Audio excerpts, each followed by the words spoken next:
Recording. Well, in many companies, as employees move around, so do computers. You want to know how the problem happened specifically? Alright. It all started with Dan. He was a developer who had worked on a series of mission-critical applications. He was supposed to log all of his working into the registry and repository, or R&R, which is a catalog so the rest of the IT team knows what they have, how it should be applied, etc. Dan wasn't exactly the kind of guy who would cross his T's and dot his I's, and he didn't log his services in the R&R. Big mistake. Here's where the trouble starts. Dan leaves the company, and his computer is given to Susan. Susan asks Roger if she can switch desks because she has a crush on Jerry. Susan and Roger switch, but Roger transfers to another division. Susan and Jerry go on one bad date, and Susan decides she wants her old desk back, but likes Roger's computer, so she keeps it. Darla gets Susan's old computer, and starts working on a project with Sydney, who took over Dan's project when he left the company. Sydney expects Darla to check that the mission-critical applications are in the registry and repository, but Darla thinks Kerry is on it. Kerry thinks it's Donald's job, but Donald took the day off and is walking his dog. Suddenly, Sydney realizes that there are issues with the mission-critical applications, but there's no way to track back to the origin because they're inside a computer of an unknown employee. And Dan is nowhere to be found.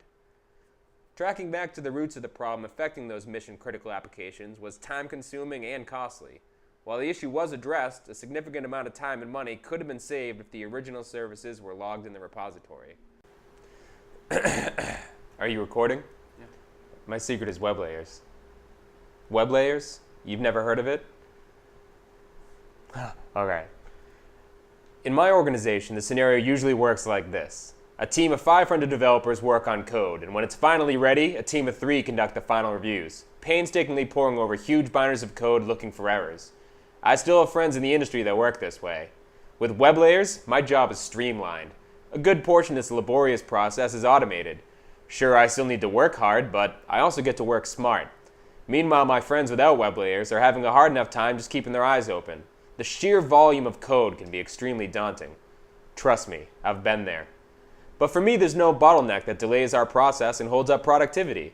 In fact, most of the time I finish early, leaving time for other things, like helping the company grow, spending more time with my kids, and finishing my new book. Who knows?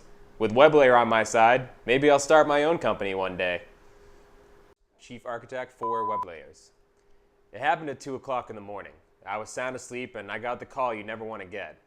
Maybe I'm getting ahead of myself. See, the financial services company I work for, like most of these companies, has an application that runs 24/7 in order to allocate funds and conduct transactions. Now, we run millions of transactions during the day, but the bulk of the asset allocation and batch processing is executed overnight. These are the types of transactions that are the most intense, and you don't want to slow down your system during heavy trading times, so we do them at night. So now I'm 3 hours upstate, and I get the call at 2 a.m. with the bad news. We had a system failure during the overnight batch transactions, and that one glitch had snowballed. So one failed transaction became 4, which became 8, which became 16. You see where I'm going with this? Complete meltdown. 14 hours later, the issue was identified and addressed. The culprit was the software code. The piece of code responsible for checking the status of each transaction had failed, so the ability to reroute transactions that did not successfully execute was not happening, thus bringing the system down. Interestingly, WebLayers has a policy that does exactly what was needed to ensure the transactions would take place. However, this policy was not in place at the financial services company. While the 14-hour outage was bad enough from a staffing perspective, it also cost the organization the following: $1.5 million lost due to the inability to sell and trade, $500,000 in downtime because employees couldn't work.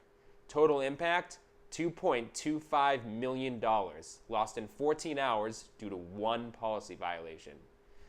Many organizations say they don't really need governance or just can't justify preventative cost savings.